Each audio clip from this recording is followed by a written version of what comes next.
আপনি বলেছেন যে জামাত এবং আওয়ামী লীগ মুদ্রার এপিঠ-ওপিঠ।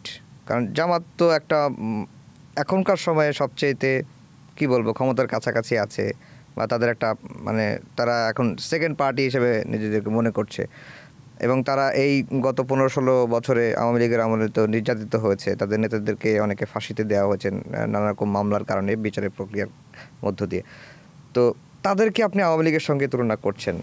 দেখেন, এটা একটু ব্যাখ্যা করি আমি। ওইখানেও কিছুটা ব্যাখ্যা ওখানেও আছে, যেভাবে এসেছে সেখানে ব্যাখ্যা আসে নাই।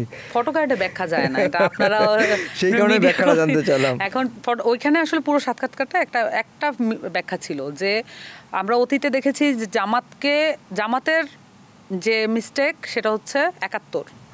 এখন আমরা দেখতে পেয়েছি যে আওয়ামী লীগ সবসময় এটাকে এই কার্ডটা শো করতো যে আমরা যদি না থাকি বিকল্পকে জামাত আসবে, এবং বিএনপি আর জামাতের সাথে 4 দলীয় জোটে একসাথে একীভূত হওয়াটা এটা হচ্ছে বিএনপির একটা মিস্টেক ছিল, এটা এখন বোঝা যাচ্ছে। কিন্তু বিএনপি সেখান থেকে বেরোবে কি, তার আগেই তো আসলে জামাত এই পুরো 24-এর ন্যারেটিভটা আসলে তার পকেটে দখল করার জন্য এক ধরনের যে প্রচেষ্টা চালাচ্ছে। এখন যেটা দাঁড়ায় যে মানে আওয়ামী লীগ সবসময় জামাতকে শো করেছে, আর এখন জামাত আওয়ামী লীগকে শো করছে যে তাদেরকে ঠেকাতে হলে জামাতকে লাগবে। কিন্তু আমরা তো এটা মনে করি না, আমরা মনে করি বিচার হইলে আওয়ামী লীগ ঠেকবে। এখন বিচারের ক্ষেত্রে তখন তাদের মন্তব্য কি আপনি দেখেন কিভাবে ন্যারেটিভ পরিবর্তন করে তারা, যে তারা বাসায় বাসায় গিয়ে বলছে যে জেল জুলুম খাটতে হবে না আওয়ামী লীগের নেতাদের। তার মানে খুব পরিষ্কারভাবে বিচার একটা লম্বা প্রক্রিয়া, তার মানে এই বিচারগুলো তো আসলে পরবর্তী গভর্নমেন্টের সময়ও চলমান থাকবে অনেক বিচার।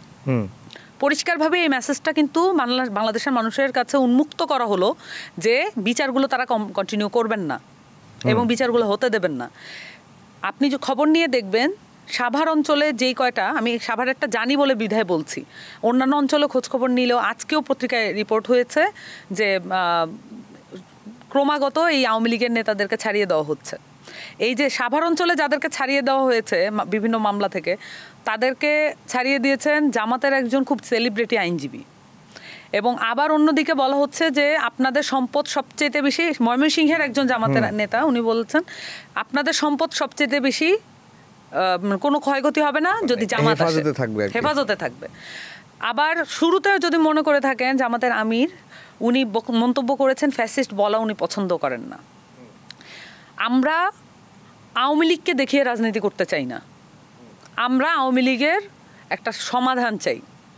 আমরা আওয়ামী লীগের সকল নেতাকর্মী যারা 15 বছরের যত জুলুমের সাথে যুক্ত ছিল সকলের বিচার চাই।